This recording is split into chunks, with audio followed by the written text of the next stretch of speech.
The Philadelphia Eagles look like they'd be one of those rare teams to lose the Super Bowl and then somehow get better. Except the end of the season looked nothing like the beginning of the season when Philly started 10-1, at least not in the win column. 6 of the final 7 games end in defeat, including in inglorious fashion a 32-9 playoff loss to the Tampa Bay Buccaneers, which leaves all sorts of questions about the future of what now looks like an aging team with questions potentially at the top. Louie DiBiase from Locked On Eagles joins me now. And Louie, that is going to be the big storyline with Nick Sirianni. We'll get to that in a second here. But what has gone so wrong for Philly that they could start 10-1 and end like this? I'm not sure I've ever seen anything like it.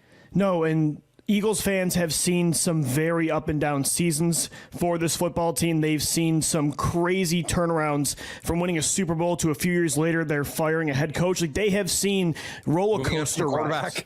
Yeah, exactly. Yeah. They have seen the ups and downs turn quickly, but never like this in one calendar year, in one season alone, where they're 10-1, and sure, they had problems, but they still looked like a Super Bowl contender, beating good teams. Jalen Hurts was an MVP candidate.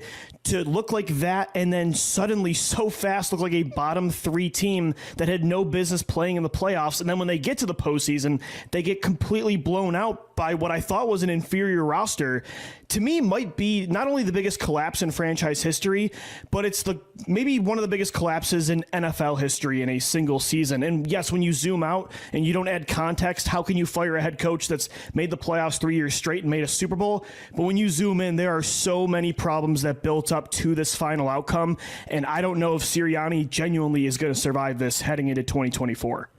And we have to talk more about that, because the question around a CEO head coach is, how do you add value? We know Mike Tomlin, when the offense is struggling in Pittsburgh, he's in those meeting rooms. When the defense is struggling, he's in those meeting rooms. And Nick Sirianni was the offensive coordinator in Indianapolis for 3 seasons, didn't call plays. So what kind of background, where is he adding value to this team? And I think that raises major cultural questions. Like, if your culture is supposed to be what you do, and it looked like at the end, Lou, let's be honest, this team quit on Nick Sirianni at the end and in this game. And it just makes you wonder, where do you go from here? That was his bread and butter, was the culture, was the energy that he brought to the sidelines. And even if he wasn't a play caller, he was supposed to be a good game planner and a good distributor from his coaching staff. But I've never seen a team look so unprepared week after week after week. And then in the playoffs, it's so obvious what these teams are going to do to you. The blueprint has been laid out, and you still have the same redundant answers that have not worked all year. And yeah, I don't know what the most valuable thing Nick Sirianni has ever done in Philadelphia, honestly, was give up play calling duties to Shane Steichen. And that is very damning. And especially when you're not going to be a play caller and you're going to be a distributor, you need to pick your coordinators right. And I don't even know if he did that with Brian Johnson, with Sean Desai, and then he fires him to hire Matt Patricia. Yeah, look, again, Sirianni, the culture was maybe something you could hold your hat on that this team wouldn't give up. But honestly, Peter, the last month and a half, it looks like they just have not wanted to play, and they've just been winding down, hoping the season would end. And I think Jeffrey Lurie, the owner, and the general manager, Howie Roseman, have seen that up close and personal. So again, there are a lot of questions. And no, even though there wasn't a report that Sirianni would be fired if they lost, I wouldn't be surprised if he does not keep his job next year. There's also, for a team that is young at some of the key spots, quarterback, this is a young, talented receiver group. They are old on defense, and that offensive line starting to get up there in years as well. And so this is a team at a bit of a crossroads here.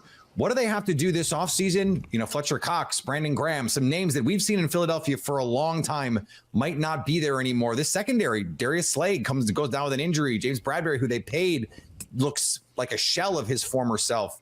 How do they revamp this on the fly, which, by the way, is a Howie Roseman specialty? It definitely is a Howie Roseman specialty, and he does have far more pieces comparing to 2020 when you won 4 games. They have a lot more pieces on offense, like Jalen Hurts, Devontae Smith, A.J. Brown, some young pieces even on the offensive line, like Cam Jurgens, Jordan Mailata, and Landon Dickerson. But, Peter, you nailed it on the defense. General manager Howie Roseman, he deserves a lot of blame for the mess that he's created in that unit.